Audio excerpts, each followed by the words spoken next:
Welcome, my friends, to this episode where we will take a look at the PMP exam and break it down to better understand the lay of the land. It starts off like this. We have project management, which is a very wide topic. Project management can be broken down into two categories, largely, right? We have an agile approach to project management, and we have a predictive approach to project management. Okay, now, as you study for this exam, it is important that you master the concepts associated with agile and predictive. The reason for that is both of these will contribute to another flavor of project management known as hybrid. But in order to get good with hybrid, you need to understand agile and predictive fluidly. Let's jump into the world of agile first. Now, for agile, you need to understand this. When we say agile, you need to understand that agile is predominantly all about a mindset to the world around you. So think agile, think mindset first. This mindset will, at the end of the day, affect your behavior. So instead of just thinking agile, you will start being agile in your behavior. And ultimately, it will become a culture in your world. And that's why when I teach Agile to my students, I first of all begin with the Agile Manifesto at agilemanifesto.org. That's your starting point. You need to understand the 4 values and the 12 principles. The 4 values at a very high level focus you on human interaction as being super important first over processes and tools, being focused on getting a working product as opposed to comprehensive documentation. We place more value on individuals and interactions. We place more value on working product. We place more value on customer collaboration over contract negotiation. We place more value on responding to change over following a plan. This philosophy drives everything else. And in the 12 principles, I won't go into all of them, but the number one principle is our highest priority is to satisfy the customer. So when we talk about agile, we are so hyper-focused on our customers' satisfaction. Everything that we do is propelled towards customer satisfaction through delivery of value. Okay, now for your exam, there are a number of things that you want to focus on as you read Agile, as you study Agile. I'm going to put some of these here. Number one, you got to understand, as I said, manifesto, the values and the principles. 4 values, 12 principles.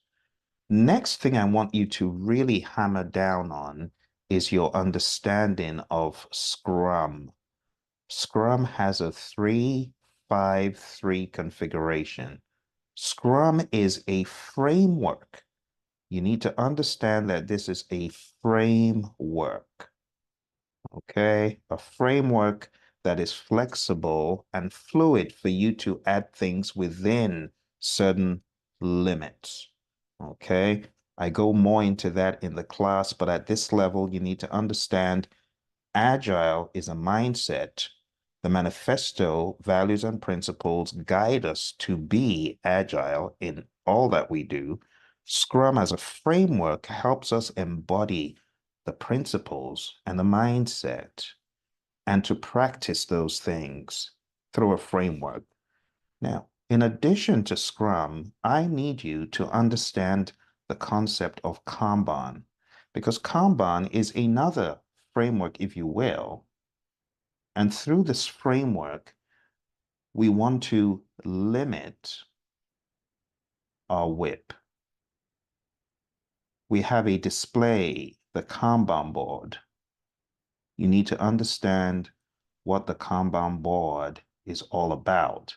The Kanban board is a transparent way of showing what is happening at any point in time, similar to the concept of the backlog used in Scrum. As you study for this exam, my friends, you also need to add your understanding of lead time and cycle time. And as you study Kanban, this will help you. Now, remember, as we're studying Scrum, there's going to be other things that come into play within Scrum. So even though this is not technically part of Scrum, you need to understand the concept of user stories for your exam, right? You need to understand what this 353 is all about. So we're talking about the sprint planning, the daily Scrum, the sprint review, and the sprint retrospective. Understand all those. You also should understand things not talked about here, like in the world of the PMI, they talk about backlog refinement in the Agile Practice Guide. Understand that. Understand the concept of servant leadership. Understand the concept of backlog preparation. These are things talked about in the Agile Practice Guide. And for that reason, I am going to add to the list of things I want you to do here, the study of the Agile Practice Guide. So let's do that, the study of the Agile Practice Guide from the PMI, okay? I also want you to add to this, as you study Scrum, I want you to study the Scrum Guide. And you can get the Scrum Guide at the website, scrumguides.org, scrumguides.org. This will help you understand Scrum as presented by the co-creators of it. So Agile goes deep, okay? Now, when it comes to the concept of predictive, this could be tough if you don't have good tutelage about it. As you study predictive, the first thing you need to understand are the core definitions. And to be quite honest with you, these were very well covered in PMBOK 6. It gives you such a good base. Now, failing PMBOK 6, you can take a look at process groups, a practice guide, because you will not find PMBOK 6 anymore. It's no longer in print. And even if you're a member of the PMI, you will not find it to download. What you're going to find is the 7th edition, which has its place, right? The 7th edition is, of course, where you want to go to understand the 12 principles, okay, of project management. Understand the 12 principles in PMBOK 7. All right. Now, I have a book where I tackle predictive really deep, and this is called Project Management Essentials. I'm going to endeavor to put a link below. If you don't see it, please alert me, and I will put it there for you, because predictive is a beast, and it's hard to navigate if you don't have expert help. So core definitions is key. Understanding the 12 principles at that high level comes next. After you've understood the concept of the definitions, project management is the application of knowledge, skills, tools, and techniques to project activities to obtain an outcome through the delivery of a product, service, or result known as a deliverable. So you got to get good with your PM 101. What is a program? What is a project? What is an operation? What is a portfolio? These are things that are going to help you. And then you get into understanding of project documents like a benefits management plan, a benefits register, the concept of a business case. These are things that are going to help you as you navigate this world of PMP prep. Okay. Now, beyond the understanding of the core definitions and the 12 principles, you want to begin building some very firm understanding of the framework, which is known as the 5 process groups. 5 process groups are: I prefer eating mangoes chilled. What does this stand for? This is just initiating, planning, initiating, planning, executing, monitoring and controlling, and lastly, closing.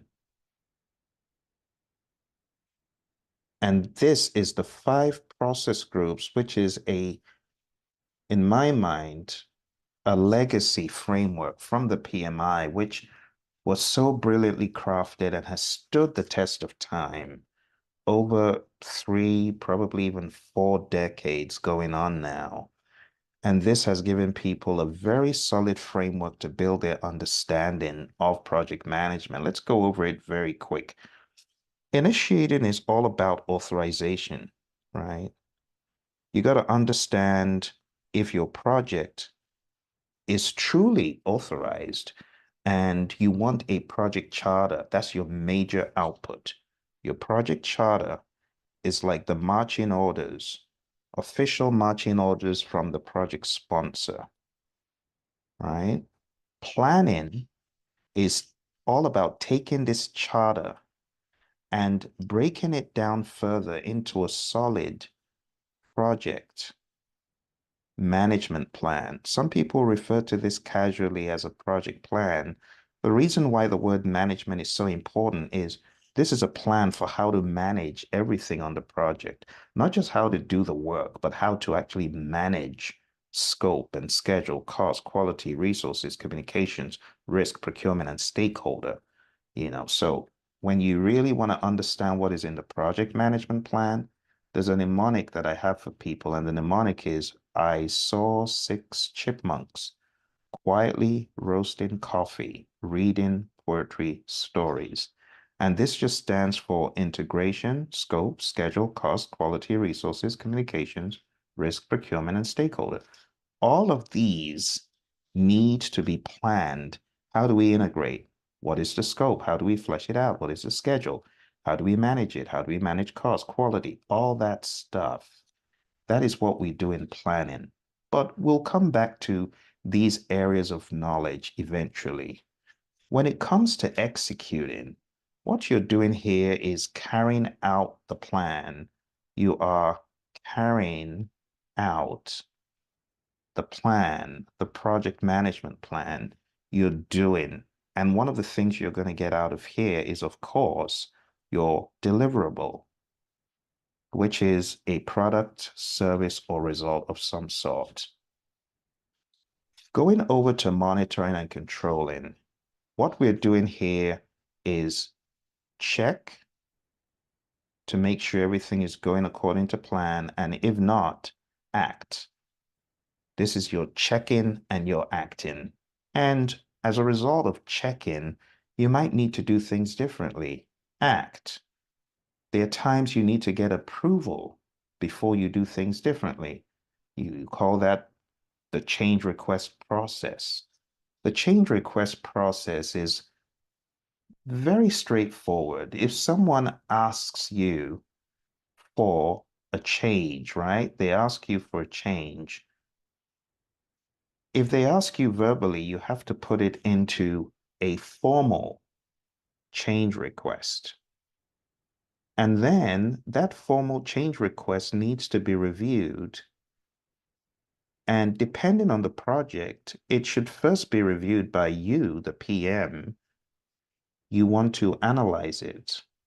You want to do an impact analysis. And then that impact analysis could go to a change control board for their own review. The change board is a group of people that are put together to effectively manage change on the project, especially significant projects that require big decisions, financial and otherwise. Ultimately, the change control board will approve or reject or put it on hold or into some pending status. But ultimately, a decision will be made whether it's approve or reject. So it's either going to be approve or it's going to be reject. If it's approved, then you do it. If it's rejected, then of course you don't do it. But there's one step that is important, and that is to document. In other words, you update the change log. You update the change log, and if it is approved, then you execute it, right? And these things, as you can see, are all happening within the confines of monitoring and controlling. So each one of these areas, my friends, what makes the PMP exam rather interesting is you could dig deeper into all of these areas. Last but not least, we have closing, which is closing out either a phase or closing out the project as a whole. Whatever the case, you're going to close the project or the phase. Okay. You could also generate a final report from the closing. Now, with that said, this aspect that we talked about in planning, I saw six chipmunks quietly roasting coffee, reading poetry stories. This is actually another way of breaking down the areas on the exam, if you will, or project management in general. Now, we don't call them groups, we call them areas. We call them knowledge areas. So this last piece that I want to go into here, we're going to call these knowledge areas. So let's have the knowledge areas over here. And these are again part of the PMI's legacy classic. This is classic. I mean, it's like you got a vehicle from the 60s and 50s and 40s. This is like vintage stuff. Now, I'm not saying knowledge areas are from the 50s.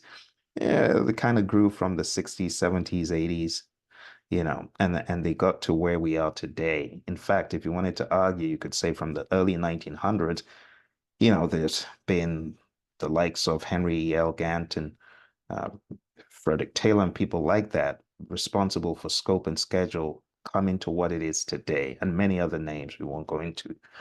But the summary is this. In knowledge areas, you have this breakdown. Here's another mnemonic. I saw six Cubans quietly rolling cigars, really puffing smoke. It's a mnemonic for visual, okay? I'm not saying go get nicotine. That's not what I'm saying. I'm just giving you alternatives. So you could use a chipmunks or you could use the Cuban mnemonic. A lot of my students, for some reason, they love the Cuban mnemonic because it's quite visual. Okay, so we have integration. What is integration? Integration is the weaving together of all the elements of the project into one cohesive whole. In integration, there are 7 things talked about. You develop the project charter. You develop a project management plan. You direct and manage the project work. You manage project knowledge. You monitor and control the project work. And you close. But before you close, You perform integrated change control, close project or phase. You can see this gets quite involved.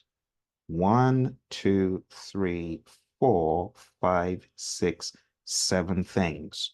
Now, you need to know what you're doing in these 7 things. You can't jump into your exam with some nebulous idea of integration as weaving together and that suffices. No, you got to go deeper, okay? So my advice to you, get the essentials book, open it up, and one by one, take down every one of these processes. I'm going to put a link below so that you got a document that can help you make sense out of the seemingly difficult information, make sense out of what seems to be nonsense. But I guarantee you, this is not nonsense. This is stuff I've practiced in the real world. This is how a lot of Fortune 500s operate. The next area is scope.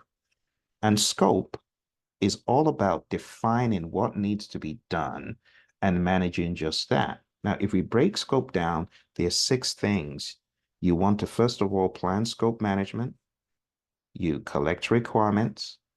You define the scope. You create the WBS. Validate scope is where your customer approves whatever has been created, and you have control scope. You have 1, 2, 3, 4, 5, 6 things. Now let's pause for effect and zoom out.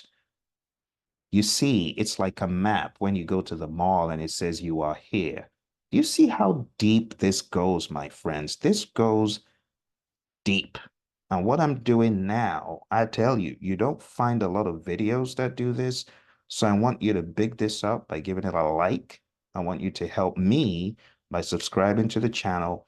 And I want you to share this with one of your friends that's pulling their hair out about this crazy exam. Because I'm giving you a method to the madness right now. Okay. So we've talked about integration and scope. Very quickly, let's go into all the other areas. Schedule. Schedule management is all about the timeline. And when we talk about the timeline, it means you are defining the timeline. You are charting the course. There's 6 things you need to do here. We plan, schedule management. We define activities, sequence the activities, estimate the activity durations, we develop the schedule, and then we control the schedule. 1, 2, 3, 4, 5, 6 things. Then we move to the next area, which is cost. In cost, we plan cost management, we estimate costs, we determine the budget, and we control the cost. 1, 2, 3, 4 things you do in cost. Then we move into the area of quality. Quality is pretty straightforward. There are 3 things we do. We plan quality management, we manage quality, and we control quality. Plan quality management, we develop a plan for how to manage quality. Manage quality, we carry out the plan with quality audits and problem solving if things are going off. And then control quality is where the inspection happens from you, the performing organization. Now, control quality is very tightly linked with validate scope. Why is that? Why is this linkage? It's because in validate scope, your customer is checking the deliverable after you have done control quality where you checked the deliverable. So there is a method to this seemingly madhouse. There's a way we do things, and we're doing things for a reason. Next, we have resource management. Resource management, again, is another beastly one because there are 6 things that happen. And before you exam, you just need to understand all 6. We plan resource management. We estimate activity resources. We acquire resources. We develop the team. We manage the team. And we control the physical resources. Number 1, we create a resource management plan. Number 2, we estimate the human equipment, material supplies, and facility resources. Number 3, we acquire those resources. Number four, we hone in on the humans and develop the team, build a team, synergize the team, mentor, train, coach, get them to optimum, and that never stops. It's not a one-time thing. This happens all throughout the project. Manage team, we give them feedback. We help guide them. Manage is all about helping the team get to its optimum. The word manage can be a bit misleading because we also espouse leadership ideas here to big the team up, to inspire, to motivate, to encourage, to direct, to keep team structure in place and things like that. Now, control resources is really all about the physical resources, making sure that they were used as planned, they were available as planned, and things like that. Next one we have is communications. And in communications, it's very straightforward. We have three things. We plan communications management. What are we going to communicate? Why and when? That's the first thing. Number two, we manage communications. In other words, we communicate. This is where we do the communications. And number three, we have monitor. Very important to know it's monitor, not control. Monitor communications. And this is where we check to ensure communications are going according to plan. Now, when we dive into the world of communications a bit more, you need to understand how to think. If you are a project manager on a project and you have three people on the project, one, two, and three, you have how many channels between them? Obviously, it's three. But if you throw in a fourth person, how many channels do you now have? Well, you could count them, or you could use the formula. Number of channels equals to n times n minus 1 divided by 2. If you put in 4 times 4 minus 1 divided by 2, you have 4 times 3 divided by 2, right? 4 times 3 divided by 2, 12 divided by 2, and that's 6. So if you count them, you can see them. 1, 2, 3, 4, 5, and 6. But you don't have to count them when you've got a formula. Now, someone says, but Phil, is this formula going to be tested on the exam? No, it used to be. It's probably not going to be tested. But what this helps you understand is if you're a project manager with 13 people on your project, you could potentially have 13 times 12 divided by 2. Think about that. Lines of communication. Now, what should you do as a sensible project manager?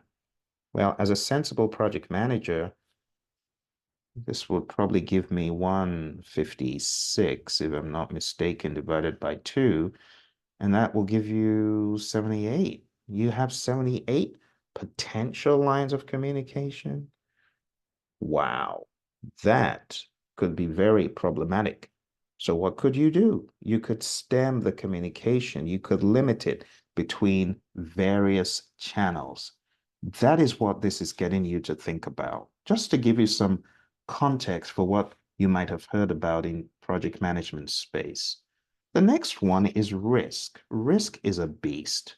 Risk has 7 areas of concern.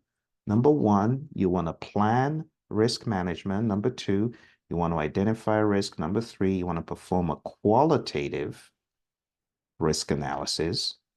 Number 4, you want to perform a quantitative risk analysis. Number 5, you want to plan risk responses. Number 6, you want to implement the risk responses. And last but not least, you want to monitor the risks. So this could be quite beastly to manage. Number 1, create a plan for how to manage risks. Number 2, identify the risks. Put them in a risk register where you have the risk, you have the ID of the risk, you have things such as the risk score.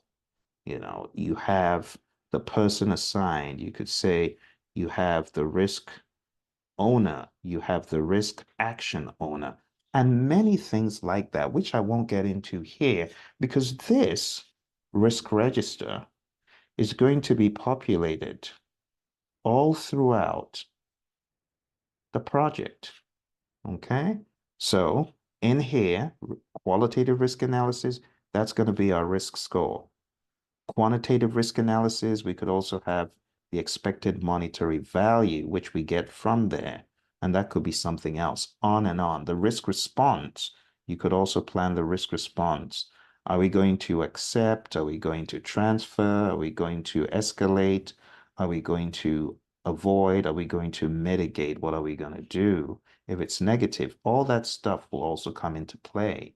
So this, my friend, is not a one-time thing. This happens all throughout the project. We're always thinking about risk. We should. Now, when it comes to quantitative risk analysis, be aware that quantitative is different from qualitative. Qualitative risk analysis is very similar to this, right? Qualitative risk analysis in the area of the risk score, we could have the probability rating and the impact rating.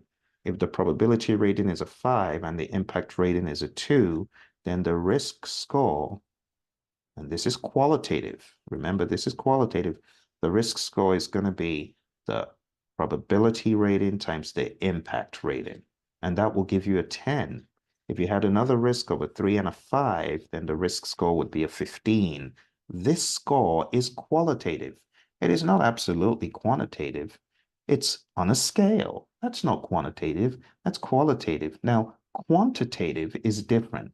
In quantitative risk analysis, we're talking about absolute probability and impact. So if there's a risk with a probability of happening being 30%, and let's say the impact from expert judgment or from historical discovery is 50,000, then what we call the expected monetary value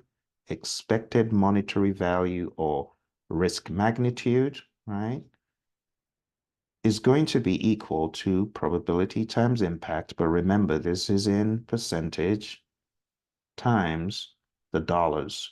So this is going to be in dollars, and this would be 15,000, right? That would be 15K. This would be your expected monetary value, or people would say exposure for that risk event, if you will. Now, this is a bit of a primitive way of looking at it, but for your exam, it's important you understand risk score is not quantitative. Expected monetary value is. That's a little bit deeper than what I would expect to find on the exam, but nonetheless, it is helpful to know it, okay? That's number 4. Number 5 is planning risk responses. When you're planning risk responses, you have the option of positive risks being attacked or negative risks being attacked. And when I say attack, you got to go after these things, right? Especially if you got a big old positive risk and you're just leaving it on the table. That's dumb. Go after it. So for positive risks, we have the easy approach, EASEE.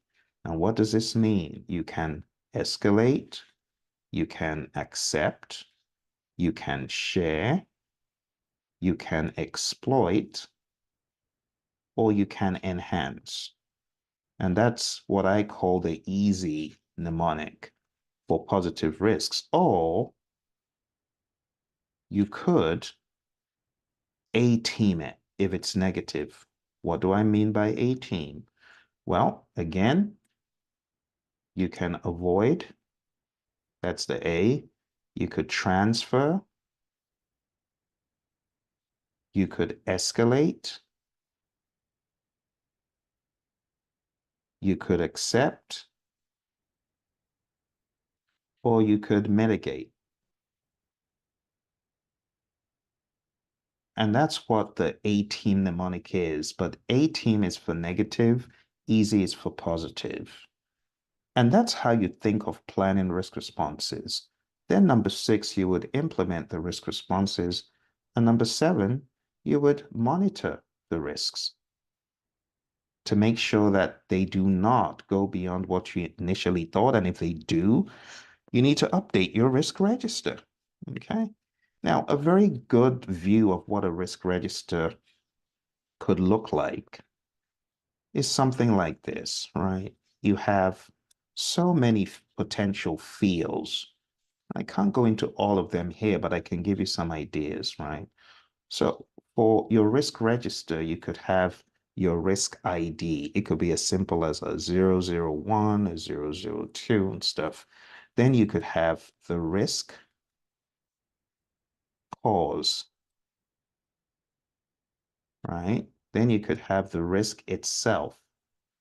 Then you can have the risk effects. And these are things you want to discuss with the team. So when you have this kind of framework for risk, it just helps you do a thorough job. Let me give you a simple example.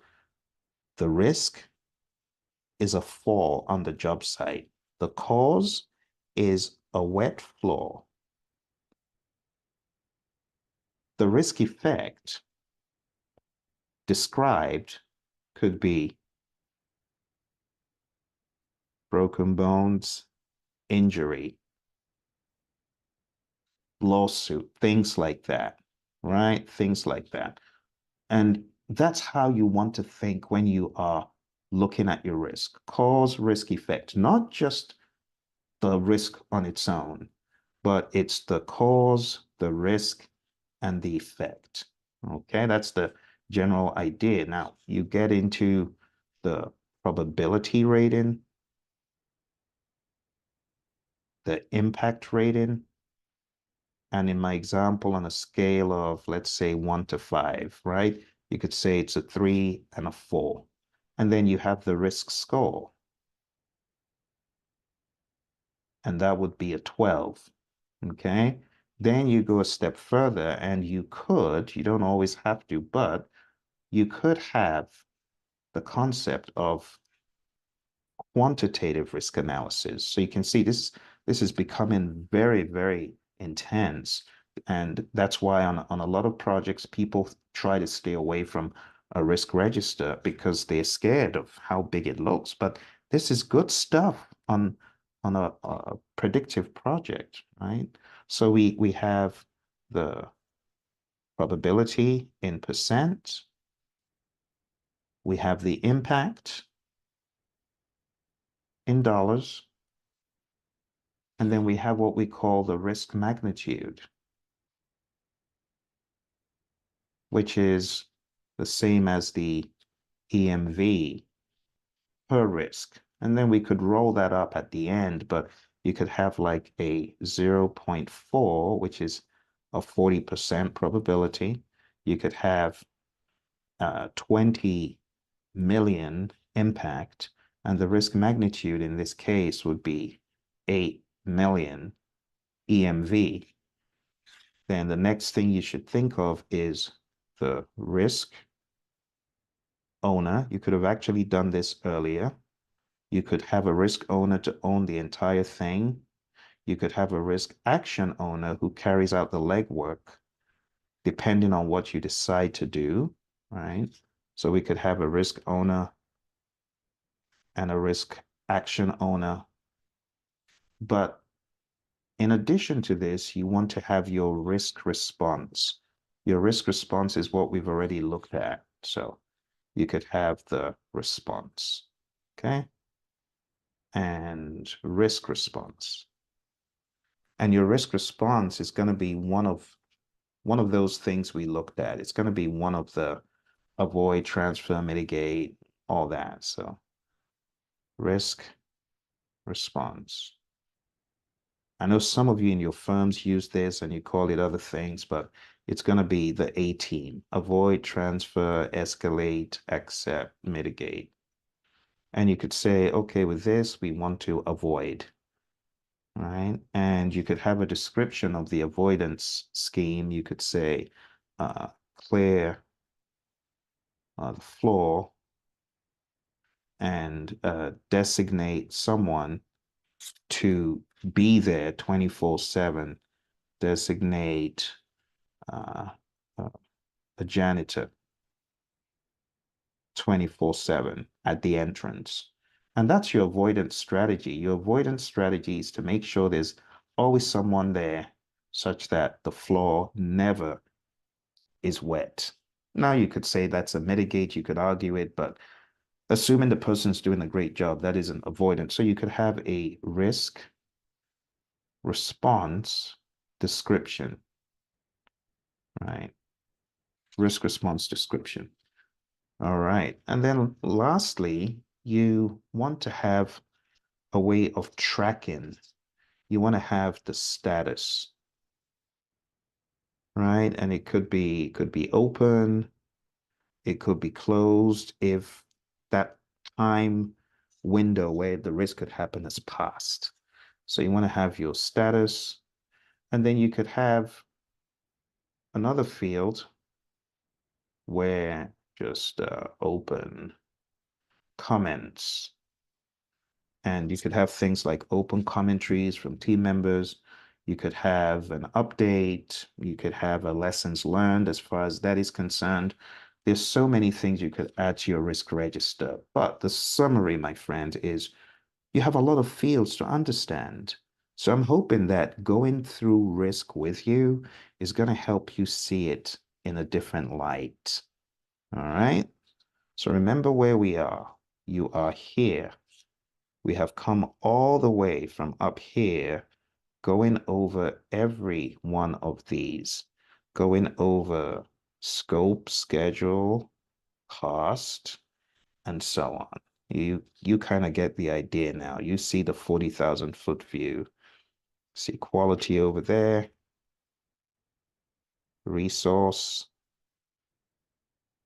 right? Communication.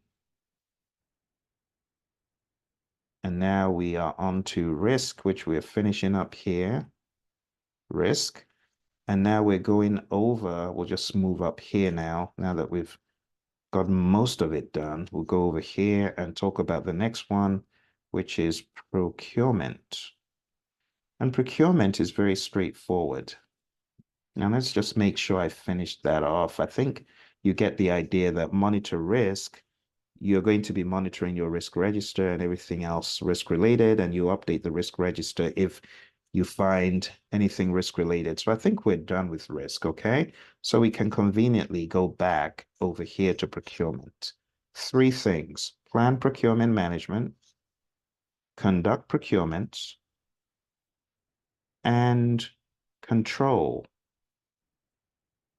procurement. All right, so we have one, two, and three.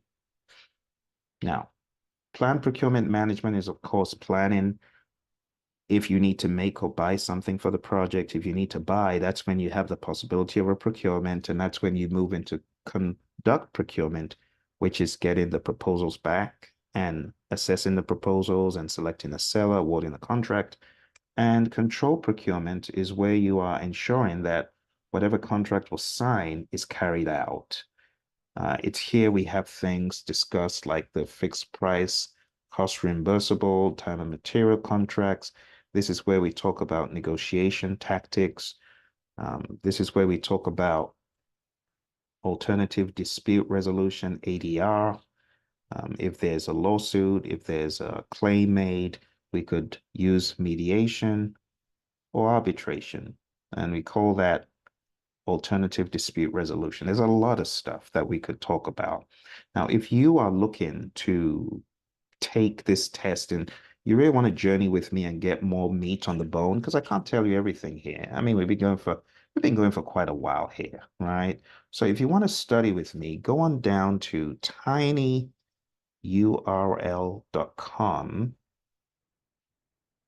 And this is for on demand. If you want to study on demand with me, okay? tinyurl.com/elite PMP. So you can see how deep I go, but I make it pragmatic so that you don't get lost. So think about your exam like this, right? This is below the surface. This is you over here. You could choose to go yay deep, or you could choose to go where the oil is. That's where I'm going. So if you want to be on a course where definitions are not just thrown at you and you're not just left high and dry, and you have access to discuss, go on down to this link. If you want to be in a live class with me and you want to get training even beyond PMP, because after PMP, you need PDUs, right? If you want that, go on down to hpmexam.com,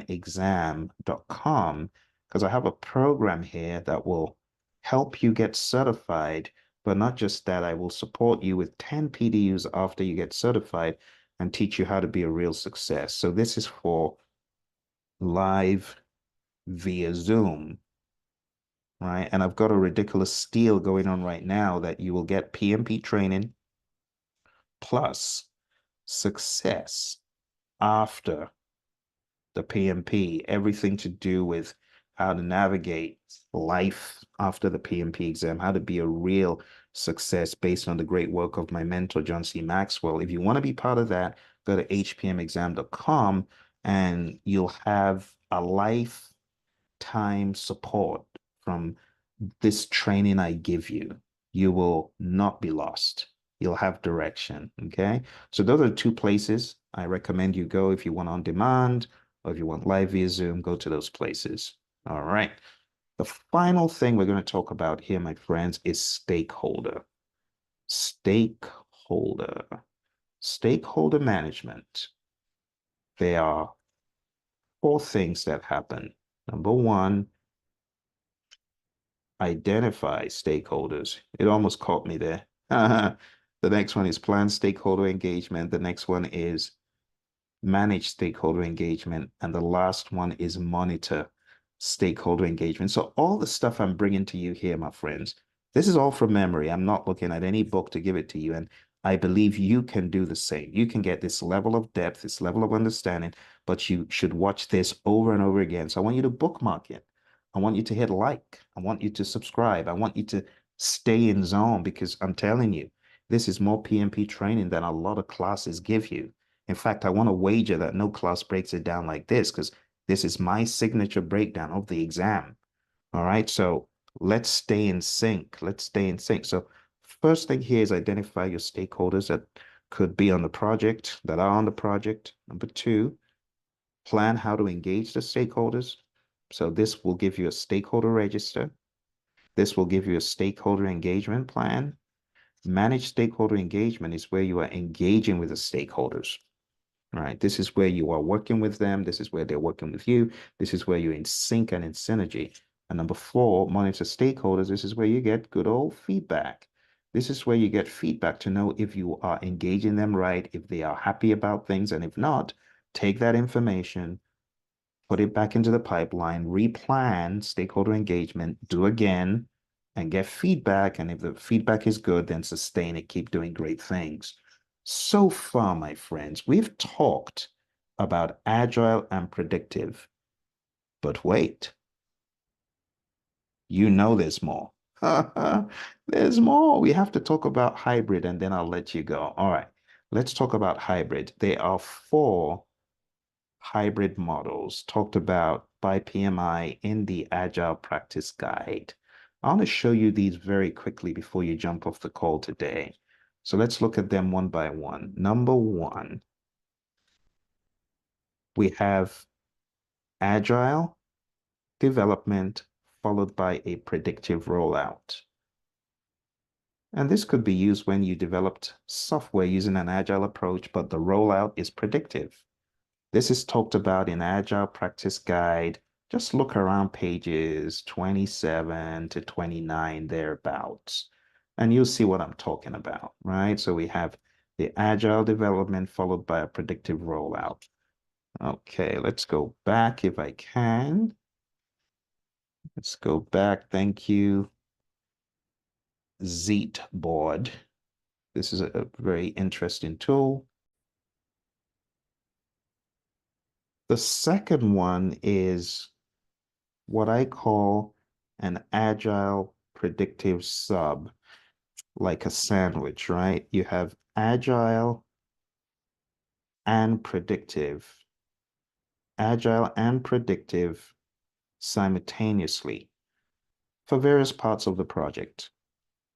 Or it might even be one part of the project that is subdivided into agile and predictive. Okay. That's number two. The third approach, when we talk about hybrid models, and hybrid models, by the way, a good way of ebbing people gradually into the world of agile. Number three is having a largely agile approach with pockets of predictive, a little smattering of predictive approaches. And it could be anything such as, okay, we're using a largely Scrum approach, but we are building in a concept of a WBS. So we're building in a concept of the schedule because it works with a specific project or it works for certain stakeholders. You see, there are no rules when it comes to combining these approaches. And you got to be agnostic on your exam. You got to be able to blend both. Okay, both in mind and in deed. The last one is a largely predictive approach and a smattering of some agile. So, for example, imagine you're doing an approach that is largely based on the 5 process groups, but you throw in a little bit of some daily stand up. Well, that's going towards agile, or you throw in a concept of using some little bits of a phase could be done in iterations, whereas the rest is done using a predictive approach. So that's what we're talking about. Okay. And those are your 4 approaches to hybridization. With this understanding, my friends, you are almost done with everything you need to know for your PMP exam at this high level. But let's tweak this to talk specifically about PMP project management.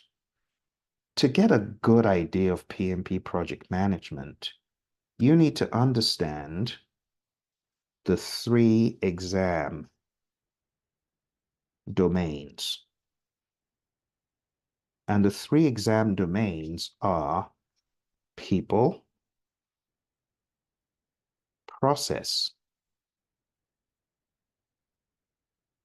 and business. Okay. Now, you saw how deep I went in all these areas, my friends. People at a high level is all about humans on the project, how they interact, how they synergize, how they overcome the concept of conflict. Conflict is big, leadership is big, management of the team structure is big, coordination and facilitation, things like that, emotional intelligence. You need to get good with those. For process, a lot of the process stuff is covered in Scrum, Kanban, and the process groups and knowledge areas. So process is 50% of your exam, and a lot of it is about the process groups, the knowledge areas, the frameworks, anything framework related, right? The tools of project management. You could call them methods, you could call them models, you could talk about the artifacts, whatever you want to call them. Some people will call them inputs and outputs, and that's okay. But the exam is not hyper focused on the names they call it. It's really, why am I using a business case?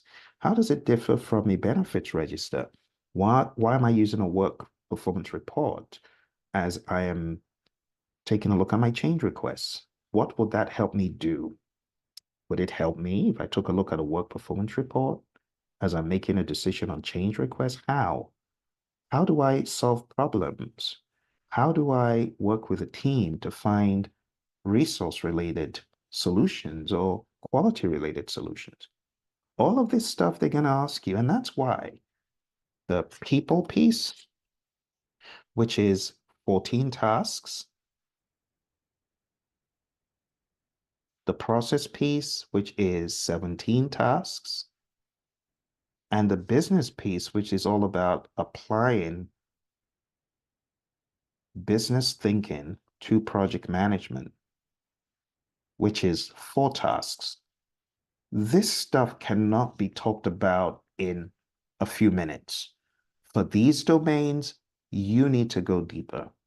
And that's why in the very beginning, I said, if you want to study more with me, go on down to tinyurl.com/elite PMP, or if you want to be live, go on down to hpmexam.com. But I have another solution for you, you see. If you really want to go deep on the people, process, and business, I have a free solution for you. And this free solution, you can get it going down to the website. Just go on down to pmp.pmradio.org. If you go to pmp.pmradio.org, you can study with me for free for an additional 30 plus hours. That's right. I have over 30 hours of free videos over here. But all I ask from you is that you big up this video so that other people are aware of this treasure trove of free content. I call this 40 days to PMP exam success. In other words, I'm putting it to you that you can get certified in 40 days. If you follow step by step, if you have material that can help you, such as books and content, this is what I want you to do. Now, you might say, okay, Phil, but I don't have a study guide that can help me. Is it just videos I'm going to use? Now, while these videos are awesome, it would be really cool if you got the 40-day system in the book called PMP Exam Immersion. It's called PMP Exam Immersion, and it will immerse you into the world of the PMP. And this is also available if you wanted it. And I'm going to show you the link. And if you go on down to this link, immersion.pmradio.org, you can get this book called PMP Exam Immersion. This book comes with a workbook and other information that will help you go through the PMP exam content step by step by step over 40 days. And all you need to do is combine that with the other content that I showed you. And by the time you're done, you would have a very robust idea of the exam. You will have clarity. You will not feel like you're running all over the place. Because right now, I know a lot of folks feel that way. You feel, what am I doing? Where am I going? I have no clarity. But as I've shown you here, my friends, clarity on the exam is possible. It is possible. And when you come on the program, either in the book or in the classes, you will have more finesse, more class to your act as a project manager. So I hope you found this to be helpful. Hit the like button, subscribe so that we're in touch. Okay, and if you have any questions, please put them in the comments below. I wish you all the very best. You take care and